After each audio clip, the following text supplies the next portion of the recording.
जय माता दी। आप सभी को चैत्र नवरात्रि की हार्दिक शुभकामनाएं। माता रानी आप सभी की झोलियां खुशियों से भर दे। इस वीडियो में आज आप जानने वाले हैं नवरात्रि के पहले दिन कलश स्थापना कब और कैसे करनी चाहिए, किन किन बातों का ध्यान कलश स्थापना करते समय रखना चाहिए, 9 दिन तक 9 देवियों की पूजा आसान और सरल विधि से कैसे की जाती है, और साथ ही आप जानेंगे नवरात्रि के कुछ अनिवार्य नियमों के बारे में। इस बार चैत्र नवरात्रि 9 अप्रैल मंगलवार से प्रारंभ होंगी। 9 अप्रैल को प्रतिपदा तिथि और नवरात्रि व्रत का पहला दिन रहेगा और नवरात्रि व्रत की समाप्ति 17 अप्रैल बुधवार को होगी। इस दिन नवमी तिथि रहेगी और इसके अगले दिन यानी दशमी तिथि को व्रत का पारण किया जाएगा, कलश विसर्जन किया जाएगा। नवरात्रि के पहले दिन कलश की स्थापना यानी घट स्थापना शुभ मुहूर्त में, सही समय में और सही विधि से जरूर करनी चाहिए।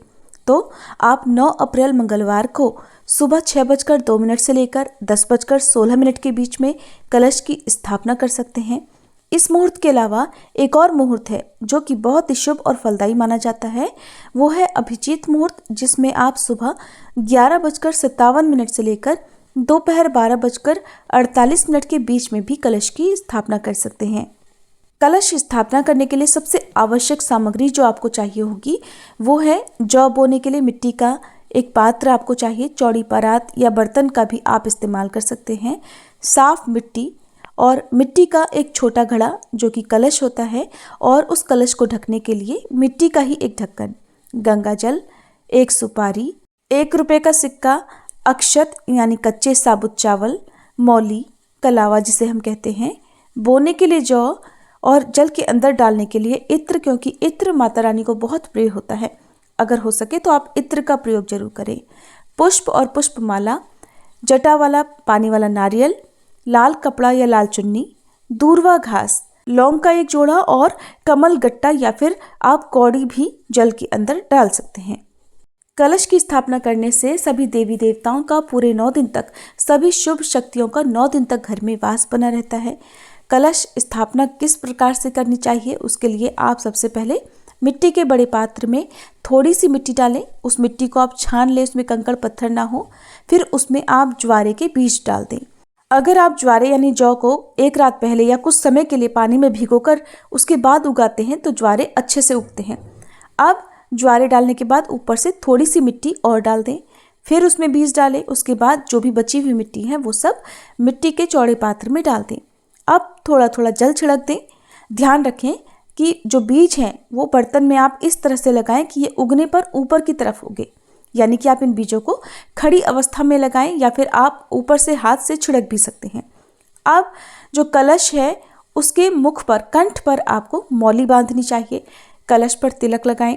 इसके बाद कलश में गंगा जल भर देंगे। पूरा गंगा जल ना हो तो सादा जल भी भर सकते हैं। जल में सुपारी, इत्र, दूर्वा घास, अक्षत, हल्दी की गांठ और सिक्का भी डाल दें। कलश के किनारों पर यानी जो कलश होता है उसके मुख पर आपको आम या अशोक के 5, 7 या 9 पत्ते रखने होते हैं। पत्ते रखने के बाद आप उस कलश को ऊपर ढक्कन से ढक दें।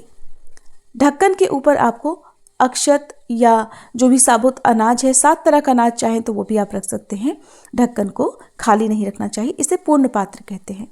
अब उस ढक्कन पर जिसे आपने पूर्ण पात्र बनाया है उसके ऊपर जटा वाला नारियल आपको स्थापित करना होगा। तो पानी वाला नारियल लें, उसे लाल कपड़े या लाल चुनरी से लपेट लें, साथ में कुछ दक्षिणा रखें। कलश की स्थापना आप चौकी पर भी कर सकते हैं और माता रानी के दाहिनी तरफ आप डायरेक्ट जमीन पर भी स्थापना कर सकते हैं, लेकिन डायरेक्ट जमीन पर कभी भी कलश की स्थापना ना करें। आप नीचे आसन जरूर दें। अक्षत का या पुष्प का आसन आप दे सकते हैं, रंगोली बना सकते हैं। और अब सबसे पहले जो मिट्टी का आपने पात्र जिसमें ज्वारे बोए हैं उसे आप पहले रखें। उसके ऊपर आपको जो जल वाला कलश है वो रखना है। अब उसके ऊपर आपको नारियल की स्थापना कर देनी है। जो नारियल है वो श्रद्धा पूर्वक आपको कलश के ऊपर स्थापित करना चाहिए। इस प्रकार आपकी कलश की स्थापना पूर्ण हो चुकी है। अब सभी देवी देवताओं का आप आह्वान करें, फिर विधि विधान से नवरात्रि व्रत का पूजन करें। जिस प्रकार से भी आपको संकल्प लेना है, नवरात्रि के पहले दिन माँ भगवती के प्रथम स्वरूप माँ शैलपुत्री की पूजा बहुत ध्यानपूर्वक करें। पहले दिन की पूजा में आपको समय अधिक लगेगा, इसलिए आप बहुत ही संयमित होकर और पूरे धैर्य के साथ इस पहले दिन की पूजा को संपन्न करें। इस बार नवरात्रि की सभी तिथियां अपने आप में पूरी हैं, तो पूजा करने के लिए आपको पूरे 9 दिन मिलेंगे। पहले दिन आप माँ शैलपुत्री की पूजा करें। इस दिन आप माँ शैलपुत्री को गाय के घी का भोग अवश्य लगाएं। ऐसा करने से आरोग्यता की प्राप्ति होती है और जो भी बीमारियां हैं वो दूर हो जाती हैं। माता रानी के सभी 9 स्वरूपों की पूजा आप जब भी करते हैं तो भोग में आप बताशा, लौंग, सुपारी हर दिन नियम से जरूर अर्पित करें। धूप दीप जलाएं, मौसमी फलों का भोग लगाएं। शाम के समय आप जो भी फलाहार आपने अपने लिए बनाया है उसका भोग माता रानी को अर्पित करने के बाद ही प्रसाद रूप में ग्रहण करना चाहिए। 9 दिन की पूजा आप इसी तरह विधि विधान से करें। कौन सा रंग माता रानी को प्रिय है, कौन सा विशेष भोग अर्पित किया जाता है, किन विशेष मंत्रों के साथ, स्तुति मंत्र के साथ माता रानी की पूजा की जाती है, इसकी आपको हर दिन की अलग वीडियो नवरात्रि की पूजा से एक दिन पहले ही आपको हमारे चैनल पर मिल जाया करेगी। आप इन वीडियोस को भी जरूर देख लिया कीजिएगा। अगले दिन माँ ब्रह्मचारिणी की पूजा की जाती है। माँ के दूसरे स्वरूप माँ ब्रह्मचारिणी को इस दिन शक्कर का भोग लगाना चाहिए। ऐसा करने से दीर्घायु का आशीर्वाद मिलता है। तीसरे दिन माँ चंद्रघंटा की पूजा की जाती है। इस दिन आप गाय के दूध का भोग माता को जरूर अर्पित करें और उसका दान भी करें। किसी जरूरतमंद व्यक्ति को दूध का दान देने से धन, वैभव और ऐश्वर्य की प्राप्ति होती है। चौथे दिन माँ कूष्मांडा की पूजा करें। इस दिन आप माँ कूष्मांडा को मालपुए का नैवेद्य अर्पण करें और फिर बचे हुए मालपुओं को आप जरूरतमंद लोगों को दान में दे दें। जिनका उपवास नहीं है वे मालपुए का सेवन भी कर सकते हैं। ऐसा करने से आत्मविश्वास, मनोबल में वृद्धि होती है। 5वें दिन आप स्कंद माता की पूजा करते समय माँ को केले का भोग अवश्य लगाएं और कुछ केलों का दान भी करें। ऐसा करने से बुद्धि विकसित होती है, करियर में आपको सफलता मिलती है। परिवार में यदि आपके छोटे बच्चे हैं तो उनके हाथों से आप स्कंद माता की पूजा अवश्य कराएं। उनके हाथ से केले का भोग लगाकर कुछ न कुछ दान करवाएं। 6ठे दिन माँ कात्यायनी की पूजा होती है और इस दिन माँ कात्यायनी को शहद का भोग लगाने से सौंदर्य की प्राप्ति होती है। घर से जितनी भी नेगेटिविटी है, जितनी भी नकारात्मकता है वो दूर हो जाती है। 7वें दिन माँ कालरात्रि की पूजा करते समय माँ कालरात्रि को आप गुड़ का भोग अवश्य लगाएं। ऐसा करने से रोग, शोक और शत्रुओं से मुक्ति मिलती है।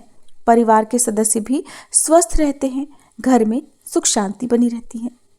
8वां स्वरूप है माँ महागौरी का और इस दिन आप माँ महागौरी को नारियल का भोग लगाएं। ऐसा करने से जो भी इच्छाएं आपकी हैं वो माता रानी की कृपा से पूरी हो जाती हैं।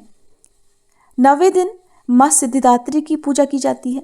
इस दिन आप घर में बने हुए खीर, पूड़ी, हलवे का भोग माँ को लगाएं और आज के दिन छोटी कन्याओं का पूजन करने से मनुष्य के जीवन में सुख शांति आती है। माँ भगवती की कृपा से सभी अटके हुए काम बन जाते हैं और जो भी बाधाएं, जो भी परिवार में समस्याएं चल रही हों, आर्थिक, मानसिक कैसी भी समस्याएं हों, वो सब दूर हो जाती हैं। इस प्रकार से 9 दिन तक धूप दीप जलाकर माँ भगवती के सभी 9 स्वरूपों की पूजा की जाती है।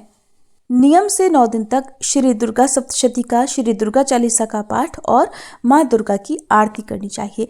आरती कपूर जलाकर यदि की जाए तो घर में शुभ शक्तियों का वास होता है।